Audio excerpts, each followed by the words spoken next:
Existe uma complexidade muito grande nessa questão do ouvir a voz de Deus. Nós precisamos ter em mente que existem três fontes que podem falar ao nosso coração. Número 1, o próprio Deus, evidente. Número 2, o diabo. Número 3, o nosso próprio eu, a nossa própria alma, o nosso próprio coração. Então nós precisamos discernir entre essas três fontes qual é a origem daquilo que, por exemplo, nós estamos ouvindo ou sentindo. Como saber que Deus está falando comigo? Muitas vezes nós esperamos e temos a expectativa de ter um contato sobrenatural, direto, visível ou audível com a presença de Deus. Isso não é tão comum assim quanto parece, não são todas as pessoas que têm ou que terão essa experiência, e mesmo quem tem, não é todo dia, toda hora. Nós ouvimos a voz de Deus, e aqui, obviamente, considerando em primeiro lugar o estudo da palavra de Deus, que é Deus falando conosco através da sua palavra, ninguém tem dúvida disso, e de que é a principal, a maior, a supra-revelação que nós temos, que sem ela nada pode ser considerado, né? Se não estiver de acordo com a Bíblia, a gente pode simplesmente jogar fora. Mas falando em termos de contato, de experiência mesmo, de ouvir Deus, né? Na maioria das vezes, Deus fala conosco dentro do nosso coração, dentro da nossa mente. Você às vezes não vai ouvir uma voz, não vai ter uma visão, não vai ter um arrebatamento de sentidos, mas você vai sentir Deus falando dentro de você. Uma convicção de espírito, uma percepção, né? E aí você precisa ir por exclusão. Pensa, por exemplo, você está tendo um desejo muito grande de orar naquele momento. Poxa, não pode ser o diabo.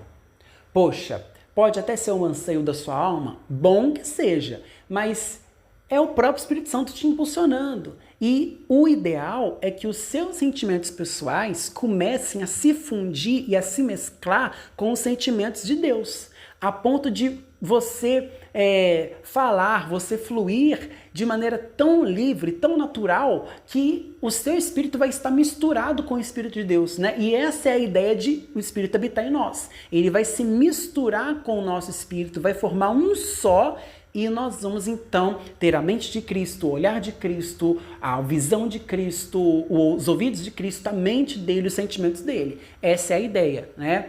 E enquanto a gente ainda está nesse processo de amadurecimento e de discernimento, a gente vai tentando entender. Por exemplo, pedir perdão a alguém ou perdoar. Poxa, o diabo jamais iria me incentivar a isso, né? Tudo que for prática do bem, tudo que for amável, como diz Paulo lá em Filipenses 4, né? Isso vem de Deus, seja direta ou indiretamente, tá? Às vezes a gente fica esperando uma experiência sobrenatural para ter uma certeza de que Deus está falando conosco, mas Deus fala conosco muito mais do que nós imaginamos e de maneira muito mais profunda, muito mais constante do que nós constatamos muitas vezes. Às vezes Deus está falando com a gente não está realmente prestando atenção ou está acreditando que seja algo da nossa cabeça ou que seja algo que não tenha nada a ver.